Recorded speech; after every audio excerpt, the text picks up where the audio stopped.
जी, मेरा नाम शुभम त्यागी है।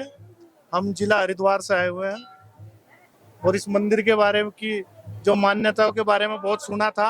आज यहाँ पहुँचे भी और उम्मीद करते हैं, आशा करते हैं कि सभी भक्तजनों की मनोकामनाएं पूर्ण होंगी और ऐसी ही कामना के साथ आज यहाँ महादेव के दर्शन प्राप्त हो रहे हैं।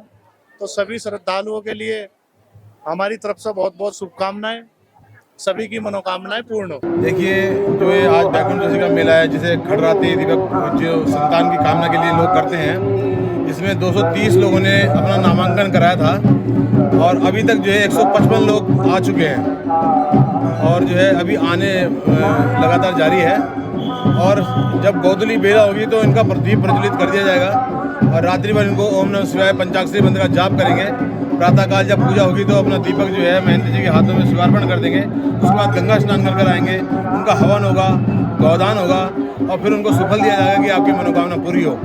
और उसके बाद जो है उनको यहीं से प्रसाद का वितरण किया जाएगा। जो हमारे यहाँ के स्थानीय जो हमारे जितेंद्र रावत जी हैं, ये हमारे भाजपा के कार्यकर्ता लोग हैं, उन लोगों के द्वारा जो है बहुत विशाल भंडारे का आयोजन किया गया है उन्हीं सब लोगों के लिए।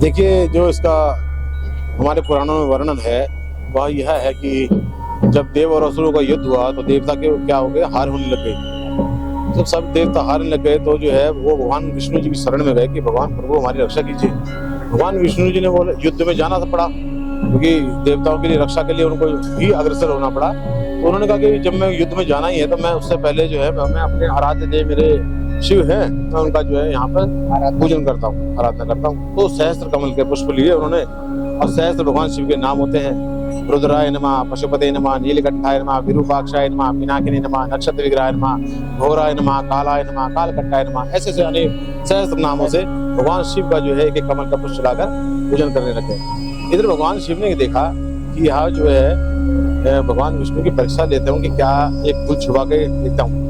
तो जैसे उन्होंने फूल छुपा दिया तो 999 पुष्प चढ़ गए, एक फूल कम रह गया। तो भगवान विष्णु जी ने बोला अगर मैं पूजा से उठूंगा तो मेरी पूजा खंडित हो जाएगी और संसार मेरे नेत्र को कमल नेत्र बोलता है, मैं अपने नेत्र जो है भगवान शिव को अर्पित कर देता हूँ। तो जैसे उन्होंने ये संकल्प करने की वो करी, भगवान शिव ने छुपाया कमल वापस दे दिया और सहस्त्र फूल पूरे हो गए। और भगवान विष्णु जी को यहीं पर जो है सुदर्शन चक्र का वरदान दिया भगवान शिव ने प्रसन्न होकर। तो यही पूजा निसंतान दंपत्ति भी देख रहे थे, तो उन्होंने कहा प्रभु हमारे को भी संतान का वरदान दीजिए। तो माता पार्वती के आग्रह पे भगवान शिव ने जो है उनको भी संतान का वरदान दिया और कहा कि आज कार्तिक शुक्ला चतुर्थी के दिन जो भी निसंतान दंपत्ति यहाँ पे खड़े दीपक का सच्चे मन से जो है भगवान शिव का ध्यान करेंगे, मेरा ध्यान करेंगे, मैं उनको संतान का वरदान दूंगा। सबसे प्रथा चली आती है यहाँ पे कि कार्तिक शुक्ला चतुर्थी के दिन जो है यहाँ पे जो इनके बच्चा नहीं होता वो पूरी रात शिव आराधना करते हैं और मात्र 12 घंटे की पूजा करने पे उनको संतान की प्राप्ति हो जाती है। जो ये लोग सब वही लोग हैं जो पहले 10-10 साल 15-15 साल डॉक्टरों पे मेडिकल पे सब जगह से हार गए, लेकिन भगवान बाबा कमलेश्वर के पास आते हैं और 12 घंटे की मात्र पूजा करते हैं। उसके बाद उनको संतान प्राप्ति का वरदान मिल जाता है। इसके अलावा रामचंद्र जी यहाँ पर आए थे त्रेता में रामचंद्र जी को ब्रह्म का पाप लगा था, तो उन्होंने यहाँ पे आके 108 कमल का पुष्प जो है पहले ही चढ़ाए थे। फिर बद्रीनाथ जी और केदारनाथ जी गए थे। तो तब से प्रथा है कि प्रथम कमलेश्वर दर्श कर, द्वितीय श्री केदार जी, तृतीय बद्रीनाथ दर्श कर पूर्ण यात्रा था। पहले कमलेश्वर के दर्शन का महत्व है, फिर बद्रीनाथ और केदारनाथ जी के महत्व। जो इसकी यात्रा छोटा उसकी यात्रा अधूरी है। लेकिन अभी क्या हो गया कि सड़क जो है थोड़ा दूर हो गई तो लोग आ नहीं पाते हैं। लेकिन ये जो है पौराणिकता है यहाँ की, जब भगवान विष्णु रामचंद्र जी आए उन्होंने पहले यहाँ कमलेश्वर में आके दर्शन करे, फिर बद्रीनाथ केदारनाथ जी के। द्वापर में यहाँ पे भगवान कृष्ण जी ने भी यहाँ पे जामवंती कहने पे खड़ा दीपक का व्रत करा और सांब नामक पुत्र हुआ। तो ये आदिकाल से चला आ रहा प्रथाएं हैं। और भगवान शिव जो है यहाँ पे साक्षात जो है शिवलिंग स्वयंभुलिंग के रूप में विराजमान है। गोरखाओं ने जब गढ़वाल पे आक्रमण करा तो उन्होंने राजा को हरा दिया, तो सारा राजपाट जीत गिरे यहाँ पे। तो इस मंदिर पे 64 गांव की गूंठ थी। 64 गांव जो है गढ़वाल के राजा ने चढ़ाए थे इस सदाव्रत चलाने के लिए। तो जब उन्होंने कहा कि जब सब कुछ हमारा है तो फिर लोग इस लिंग पे लाके जो है पत्थर पे लाकर जो है अनाज वनाज जो भी होता था चढ़ाते थे, इस पत्थर को उखाड़ दो। तो उन्होंने ऐसी चेष्टा करी तो उन्होंने इसको खोदना चालू करा, तो 122 फुट तक खोद दिया। तो उनको सिर्फ सांप और बिच्छू मिल रहे हैं। तो 2 बड़े बड़े सर्प निकले। आप देखेंगे जो मेन शिवलिंग है उसके अगल बगल 2 पार्श्व लिंग है, तो वहीं से जो है 2 बड़े बड़े काले सर्प निकले। उन्होंने सारे मजदूरों को घेर लिया, नेपाली मजदूरों को घेर लिया और उन्होंने क्षमा याचना करी कि भगवान हमारे को क्षमा करें, और दोबारा जलेबी वैसी फिट करी और 2 ताम्रपात्र कमलेश्वर को लिख कर दिए कि ये सिद्धेश्वर महादेव है, ये कोई आम नहीं है। एडिशनल तरेल ने अपनी 1922 में रिपोर्ट भेजी कलकत्ता, तो उसने बोला समूचे गढ़वाल में बहुत मंदिर है लेकिन गिनने लायक सिर्फ 5 मंदिर है। बद्रीनाथ जी, केदारनाथ जी, देवप्रयाग का रघुनाथ मंदिर, श्रीनगर का कमलेश्वर और जागेश्वर। तो कमलेश्वर का भी वर्णन उन्होंने अपने उसमें कराया। तो उससे पता चलता है कि ये जो है बहुत ही पौराणिक और जो है राजशाही से प्राप्त मंदिर था। यह श्रीनगर जिसे माया नगरी के नाम से जाना जाता है, यह देवभूमि पूरी श्रीनगर जो है भगवान कमलेश्वर महादेव की भूमि है। इसकी महत्ता का वर्णन केदारखंड के पुराणों में अंकित है। हरे हरे शंभु शंभु। जो इस जनता में जागरूकता देखने को मिलती है अध्यात्म की तरफ, मैं चाहता हूं कि हमारे जो न्यू जनरेशन है जो इसको भूल रहती जा रही है, इसको जागरूक होना चाहिए। क्योंकि आजकल जो जनरेशन है फोन में या किसी चीज में, हम अध्यात्म की तरफ बहुत कम ध्यान है। माता पिता का इसको सहयोग तभी हो पाएगा जब आप और अपने आप को या हम एक दूसरे को सहयोग करके चलेंगे अध्यात्म के प्रति। यही मेरी अपील है कि माता पिताओं से कि बच्चों को, सिर्फ बच्चों को अपने अध्यात्म की तरफ लेके जाएं। एक चैप्टर ये भी है जीवन का, सबसे अहम चैप्टर यही है जीवन का कि अध्यात्म माता पिता के अंदर, बच्चों के अंदर यदि एक गुण घेरते हैं तो बहुत ही शुभ संदेश हमारे देश के लिए, परिवार के लिए, नव पीढ़ी के लिए होगा। कर्पूरगौरं करुणावतारं संसार सारं भुजगेन्द्रहारं सदा वसन्तं हृदयारविन्दे भवं भवानी सहितं नमामि।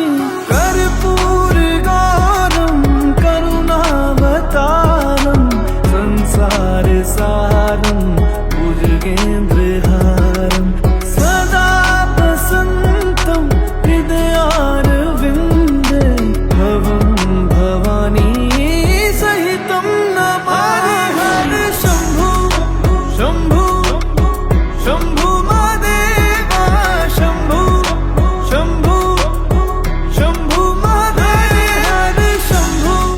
देखिए जिस प्रकार से कमलेश्वर महादेव की संतान प्राप्ति का जो ये उत्थान होता है, इसका जो है एक बहुत ही अच्छा लोगों को सकारात्मक जो है वो मिल रहा है, फल मिल रहा है। इसकी महत्ता जो है बढ़ते हुए देखकर जो है लोग देश विदेशों से भी यहाँ आ रहे हैं। और इस बार भी पोलैंड और जर्मनी के 2 दंपतियों ने जो है यहाँ पे भगवान शिव के समक्ष जो है अपनी अर्जी लगाई है, अपनी प्रार्थना की है कि हमारे को संतान का वरदान दीजिए।